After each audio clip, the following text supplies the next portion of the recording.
There's a type of person who runs entire companies, leads teams, gives presentations to hundreds of people, and then goes home and doesn't answer a single text for 3 days. Not because they're rude, not because they're antisocial, but because they just spent every ounce of their social energy pretending to be someone they're not. Psychologists call them high-functioning introverts, and they've been hiding in plain sight your entire life. Here's the thing about high-functioning introverts that most people miss. They're not shy. They're not awkward. They're not sitting in corners at parties looking uncomfortable. They're often the ones running the meeting, cracking the jokes, making everyone feel at ease. And that's exactly the problem. Because while everyone thinks they're thriving, these people are performing. And the performance is exhausting. Let's start with what's actually happening in their brains. Because this isn't about personality types or zodiac signs. This is neuroscience.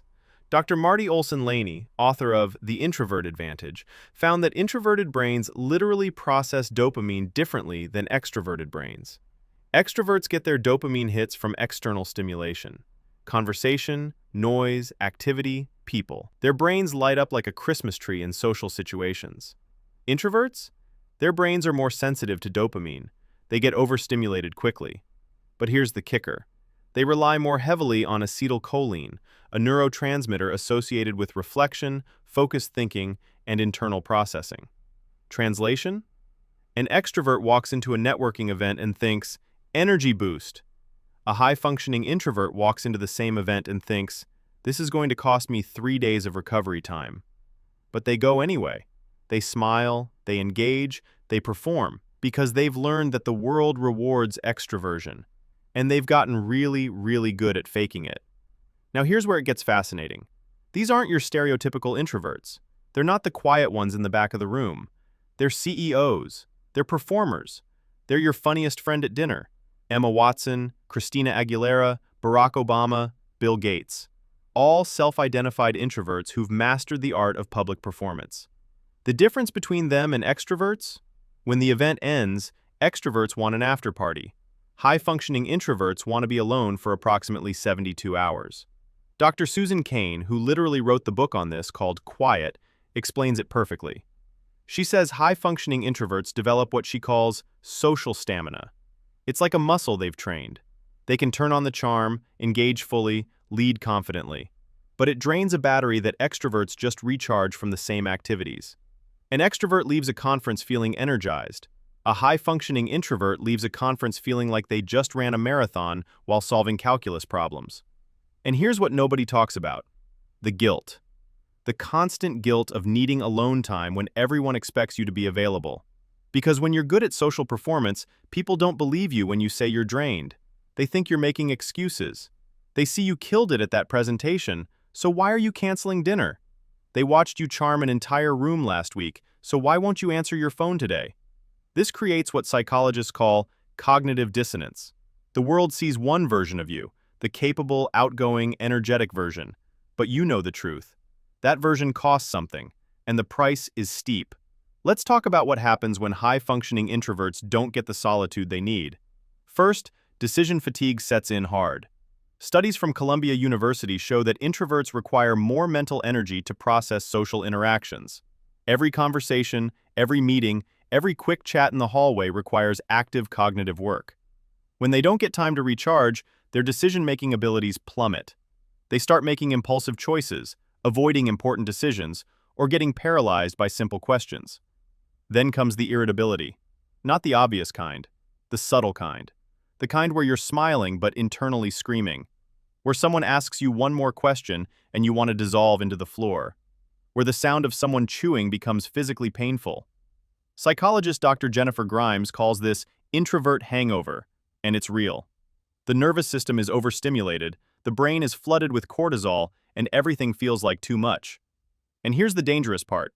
High-functioning introverts are so good at masking this that they often don't recognize it themselves until they're completely burned out.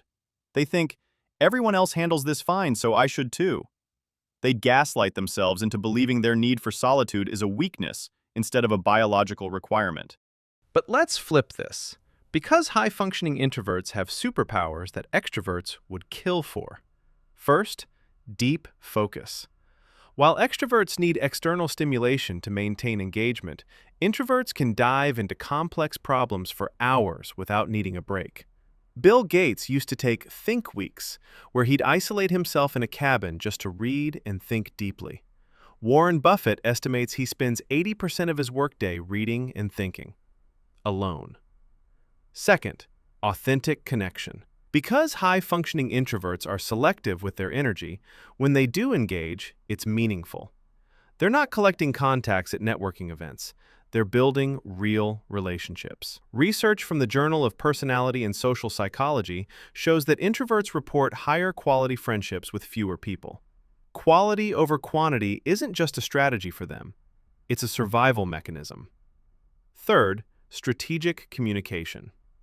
High-functioning introverts tend to think before they speak. They process internally first. In a world where everyone's talking over each other, desperate to be heard, the person who listens first and speaks precisely has a massive advantage. They're the ones who cut through the noise with one sentence that changes the entire conversation. So how do you know if you're a high-functioning introvert and not just an extrovert having a rough week? Here's the test. After a day of intense social interaction, even good interaction, do you feel energized or depleted? If you feel energized, ready for more, craving additional stimulation, you're probably an extrovert. If you feel like you just donated blood and ran a 5K, if all you want is silence and solitude and absolutely zero human contact, welcome to the club. Here's the question nobody asks. Why do high-functioning introverts feel the need to function like extroverts in the first place? Because society decided that extroversion is the ideal. Open office plans, brainstorming sessions, constant collaboration, networking events. The entire professional world is designed for people who gain energy from interaction, not people who lose it.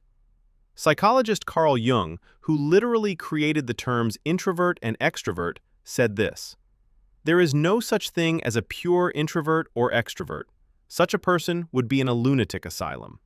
We're all on a spectrum, but we've built a world that rewards one end of it and pathologizes the other." High-functioning introverts learned to adapt, to code switch, to perform extroversion when needed, and they're exhausted.